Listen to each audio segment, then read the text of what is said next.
తెలంగాణ రాష్ట్ర ప్రభుత్వం తరఫున దేవాదాయ శాఖ మరియు పర్యాటక సాంస్కృతిక శాఖ ఆధ్వర్యంలో ఉగాది పంచాంగ పఠన కార్యక్రమాన్ని ఏర్పాటు చేసి ఈ కార్యక్రమంలో నాతో పాటు ఉప ముఖ్యమంత్రి వర్యులు బట్టి విక్రమార్క గారిని, సహచర మంత్రివర్గ సభ్యులు శ్రీమతి కొండా సురేఖ గారిని, శ్రీ జూపల్లి కృష్ణారావు గారిని, పార్లమెంట్ సభ్యులు డాక్టర్ మల్లు రవి గారిని, అనిల్ కుమార్ యాదవ్ గారిని, అడ్లూరు లక్ష్మణ్ గారిని, మల్రెడ్డి రంగారెడ్డి గారిని, ఈర్లపల్లి శంకర్ గారిని, ఇతర ప్రజాప్రతినిధులను, తెలంగాణ రాష్ట్ర ప్రభుత్వ చీఫ్ సెక్రటరీ శాంతి కుమార్ గారిని, ఉన్నతాధికారులను, వేద పండితులను అందరిని ఆహ్వానించి ఒక మంచి కార్యక్రమాన్ని ఏర్పాటు చేసినందుకు మనస్ఫూర్తిగా నిర్వాహకులను అభినందిస్తున్నాను.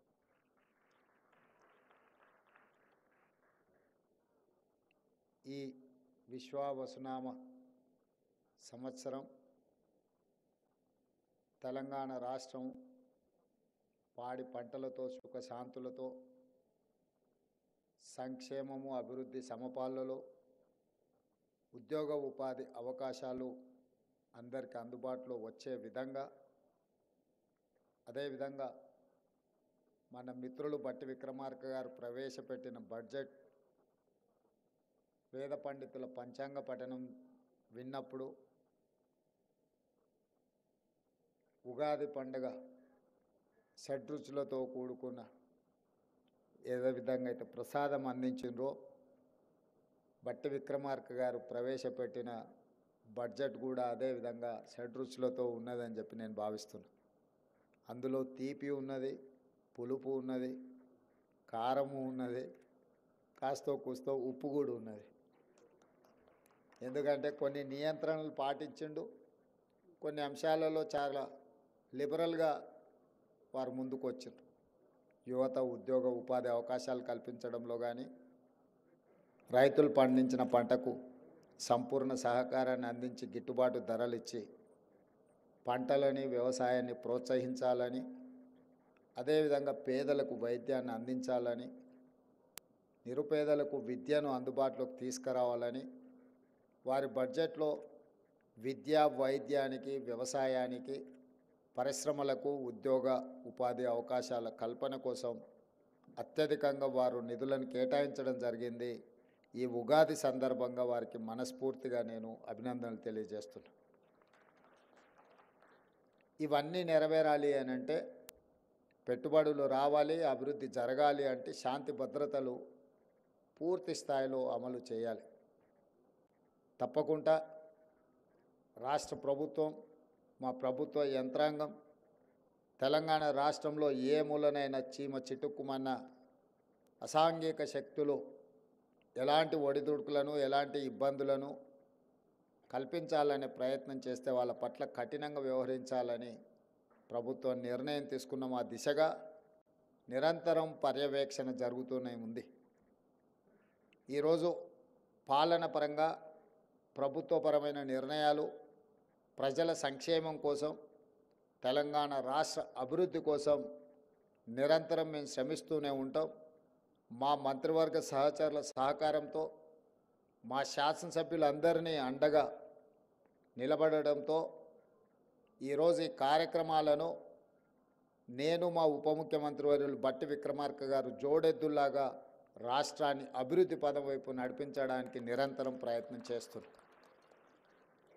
ప్రజలు ఆశీర్వాదం, శాసనసభ్యులు అండగా నిలబడి, మంత్రివర్గ సహచరుల సహకారం తీసుకొని ఈ తెలంగాణ రాష్ట్రాన్ని దేశానికి ఆదర్శంగా నిలబెట్టే విధంగా తెలంగాణ రైజింగ్, ఈ దేశంలోనే తెలంగాణ ఒక వెలుగు వెలగాలి, దేశ ప్రజలకు ఆదర్శంగా ఉండాలి. హైదరాబాదు నగరం అంటే ప్రపంచ స్థాయిలోనే ఈ నగరానికి గుర్తింపు ఉండాలని చెప్పి ఈరోజు మన ప్రభుత్వం ప్రయత్నం చేస్తున్నది.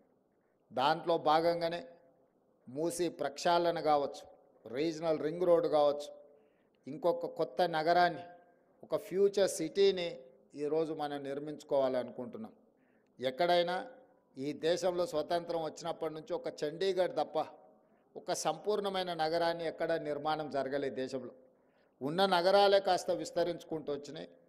ఆ విస్తరణ చేసిన నగరాలు అస్తవ్యస్తంగా మారడం వల్ల ఈరోజు ప్రపంచంలో మన గుర్తింపు, గౌరవం వెనుకబడిన దేశంగా అలాగే ఉండిపోయింది.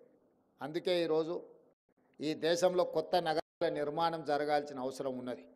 ఈ కొత్త నగరాల నిర్మాణం జరగాలి అంటే దానికి నమూనా ఈ దేశంలో ఎక్కడా లేదు. అందుకే తెలంగాణ రాష్ట్రం ఆ ఫ్యూచర్ సిటీని నిర్మించడం ద్వారా దేశానికి ఒక ఆదర్శంగా నిలబడి ఒక నమూనా నగరాన్ని ఇవాళ మనం నిర్మించాలనుకుంటున్నాం. అది కేవలం జనావాస యోగ్యమైన నగరం కాదు, ఉద్యోగ ఉపాధి అవకాశాలు కల్పించుకుంటూ ఈ రాష్ట్రంలో సంక్షేమ పథకాలు అమలు చేయాలంటే అత్యంత వెనుకబడిన వర్గాలైన దళితులు, గిరిజనులు, ఆదివాసీలు, బలహీన వర్గాలు, మైనారిటీలు, మహిళలకు అవసరమైన సంక్షేమ అభివృద్ధి కోసం నిధులను సేకరించాలంటే అక్కడ పెట్టుబడులు రావాలి. ఆ పెట్టుబడుల ద్వారా రాష్ట్ర ఆదాయం పెరగాలి. అందుకే అది ఒక పెట్టుబడుల నగరంగా, అక్కడ ప్రజలు నివసించే నగరమే కాదు, అక్కడ పెట్టుబడుల నగరంగా మారి అక్కడికి వేలాది కోట్ల రూపాయల పెట్టుబడులు తీసుకొచ్చి లక్షలాది ఉద్యోగ ఉపాధి అవకాశాలు కల్పించాలని ఈరోజు మనం ప్రణాళికలు సిద్ధం చేసుకున్నాం. అందుకే ఈరోజు ఒక అభివృద్ధి జరిగినప్పుడు కొన్ని అడ్డంకులు వస్తుంటాయి. ఎక్కడ కూడా 100% ఆమోదం ఉండదు. దేవుళ్ళనే 100% మన వాళ్ళు ఆమోదిస్తలేరు. ఒక ఆయన వెంకటేశ్వర స్వామి భక్తున్నంటే ఇంకొక ఆయన ఆంజనేయ స్వామి భక్తున్నంటాడు, ఇంకొక ఆయన నేను శివభక్తుని, కాల భైరవుడిని నేను ఇష్టపడతానంటాడు. దేవుళ్ళ పట్లనే భిన్నాభిప్రాయాలు ఉన్న ఈ సమాజంలో ప్రభుత్వం తీసుకునే నిర్ణయాలు కూడా 100% ఆమోదం ఉంటుంది అని చెప్పి నేను, మా ఉప ముఖ్యమంత్రి వర్యులు, మా మంత్రివర్గం ఏం భావించడం లేదు. కానీ మెజారిటీ ప్రజల యొక్క సంక్షేమం కోసము, ఈ తెలంగాణ రాష్ట్ర అభివృద్ధి కోసము అడ్డుకోవాలనుకున్న వాళ్ళు, అడ్డుపడితే ఆగిపోతుంది అనుకునే వాళ్ళ పట్ల కఠినంగా వ్యవహరించాలని కూడా ఈరోజు ప్రజల నుంచి మాకు సూచనలు వస్తున్నాయి. ఈ పండగ తెలంగాణ అభివృద్ధి కోసం. అదే కాదు, ఒకనాడు పేదవాడికి తెల్లన్నం అనేదే తెలియదు, పండుగ పూటనే తెల్లన్నం తినేవాళ్ళు. అక్కడి నుంచి మొట్టమొదట కోట్ల విజయభాస్కర్ రెడ్డి గారు ₹1.90 బియ్యం ఇవ్వాలని వారు మొట్టమొదట పేదవాడికి తెల్లన్నం పెట్టాలని విజయభాస్కర్ రెడ్డి గారు మొదట ప్రవేశపెట్టిన ఆ పథకాన్ని. ఎన్టీ రామారావు గారు దాన్ని విస్తృత స్థాయిలో ₹2 కిలో బియ్యం అనే పథకాన్ని పూర్తి స్థాయిలో ప్రజల దగ్గరికి తీసుకెళ్ళి ఆనాడు ఏదో ఒక పండుగ నాడు తెల్లన్నం తినే ప్రజలకు నిత్యం ఒక్క పూటైనా తెల్లన్నం తినే పరిస్థితులు ఎన్టీ రామారావు గారు తీసుకొచ్చారు. ఆ తర్వాత శ్రీమతి సోనియా గాంధీ గారు ఫుడ్ సెక్యూరిటీ, ఆహార భద్రత చట్టం తీసుకొచ్చి ప్రతి పేదవాడికి 3 పూటల భోజనం ఉండాలి అని భారతదేశంలోనే మొట్టమొదటిసారి ఫుడ్ సెక్యూరిటీ యాక్ట్ తీసుకొచ్చి పేదవాడికి ఆహార భద్రత చట్టాన్ని శ్రీమతి సోనియా గాంధీ గారు తీసుకొచ్చింది. ఆ విధంగా అంచెలంచెలుగా పేదల ఆకలిని తీర్చడానికి ప్రభుత్వాలు తీసుకున్న నిర్ణయాలు ఈరోజు పేదలకు ఆకలిని దూరం చేసే ఒక దిశగా మనం ప్రయాణం చేస్తున్నాము. మరి ఈరోజు ఆ పేదలు శ్రీమంతులు తిన్నట్టుగా సన్న బియ్యం తినాలి, సన్న బియ్యంతోనే మా భోజనం ఉండాలి అని కోరుకుంటున్నారు. దొడ్డు బియ్యం నుంచి సన్న బియ్యం వైపుగా, సన్న బియ్యం తెలంగాణ రాష్ట్రంలో అత్యధికంగా పండించే దిశగా మన ప్రభుత్వం ముందుకు వెళ్తుంది. పోయిన సంవత్సరం ప్రభుత్వ ప్రోత్సాహకం వల్ల వరి 1,56,000 మెట్రిక్ టన్నులు, భారతదేశంలోనే అత్యధికంగా వరి ధాన్యం ఉత్పత్తి చేసిన రాష్ట్రంగా తెలంగాణ ముందు భాగాన నిలబడ్డది. ఉమ్మడి రాష్ట్రంలో కూడా ఇంత పంట ఎప్పుడు పండలేదు. తెలంగాణ రాష్ట్రం వచ్చిన 10 సంవత్సరాలలో కూడా ఇంత వరి దిగుబడి ఎప్పుడు రాలేదు. పోయిన సంవత్సరం 1,56,000 మెట్రిక్ టన్నుల వరి ఉత్పత్తి తెలంగాణ రాష్ట్రంలో మనం సాధించుకున్నాము. ఈ సీజన్లో కూడా అత్యధికంగా ఈరోజు వరి పండిస్తున్నారు మన రైతులు. అందుకే ఈరోజు రైతులను ప్రోత్సహించి సన్నధాన్యం పండించండి, సన్నధానం మీరు పండిస్తే మీకు గిట్టుబాటు ధరనే కాదు 500 రూపాయల బోనస్ ఇస్తామని ఇవాళ రైతులను ప్రోత్సహించడంతో 65-70% రైతులు పండించే వడ్లు ఈరోజు సన్న వడ్లు పండిస్తూ ఉన్నారు, సన్న బియ్యం ఉత్పత్తి చేస్తున్నారు. మరి రైతులు పండించిన సన్న బియ్యాన్ని పేదలకు పంచాలని ఒక గొప్ప లక్ష్యంతో ఈ ఉగాది పండగ పేదవాళ్ళ ఇంట్లలో సంతోషాన్ని తెచ్చిపెట్టాలి అని చెప్పి ఈరోజు సాయంత్రం హుజూర్ నగర్లో పెద్దలు ఉత్తమ్ కుమార్ రెడ్డి గారి నియోజకవర్గంలో రాష్ట్రం నలుమూలల సన్న బియ్యం పథకాన్ని ఈరోజు మనం ప్రవేశపెట్టుకుంటున్నాం. ఒకటే మా బట్టి గారి మా ఆలోచన, ఆదాయాన్ని పెంచాలి, పేదలకు పంచాలి, ఉద్యోగ ఉపాధి అవకాశాలు కల్పించాలి, తెలంగాణ రాష్ట్రంలో ఉండే ప్రతి వారిని ఆర్థికంగా నిలబెట్టాలి, ఆత్మగౌరవంతో బ్రతికే విధంగా వనరులు సమకూర్చాలి అనేదే మన ప్రభుత్వం యొక్క లక్ష్యం. పంచాంగం కూడా వేద పండితులు తెలంగాణ రాష్ట్రానికి మంచి భవిష్యత్తు ఉన్నది, మంచి నిర్ణయాలు తీసుకుంటాము అని చెప్పి వారు చెప్పిండ్రు. వారి సూచనల మేరకు కేంద్ర రాష్ట్ర ప్రభుత్వాల మధ్య రాజ్యాంగబద్ధమైన సంస్థలతో ఒక మంచి వాతావరణంలో ఒక మంచి సత్సంబంధాలను ఏర్పాటు చేసుకొని అభివృద్ధిలో అందరి సహకారాన్ని తీసుకొని ముందుకు వెళ్తాము. ఇది రాజకీయాలు చేసే సందర్భం కాదు, ఇది అభివృద్ధి చేసుకునే సందర్భము. ఈ అభివృద్ధి చేసుకునే సందర్భంలో రాష్ట్రాన్ని దేశానికే ఆదర్శంగా నిలబెట్టాలన్న ఆలోచన చేసే సందర్భంలో అందరి సహకారం తీసుకుంటాం. అది కేంద్ర ప్రభుత్వం అయి ఉండొచ్చు, లేకపోతే రాజ్యాంగబద్ధమైన సంస్థలు, గవర్నర్ వ్యవస్థ అయి ఉండొచ్చు, ఎన్నికల వ్యవస్థ అయి ఉండొచ్చు, న్యాయ వ్యవస్థ అయి ఉండొచ్చు, ప్రజలతో, పార్టీలతో, ప్రజాస్వామ్యబద్ధమైన సంస్థలతో ఒక మంచి సత్సంబంధాలను ఏర్పాటు చేసుకుంటాం. ఎక్కడైనా ఏదైనా సమస్యలు వచ్చినా వాటిని పరిష్కరించుకుంటూ ముందుకు వెళ్తాం. మా సంకల్పంలో, మా ఆలోచనలో స్పష్టత ఉంది.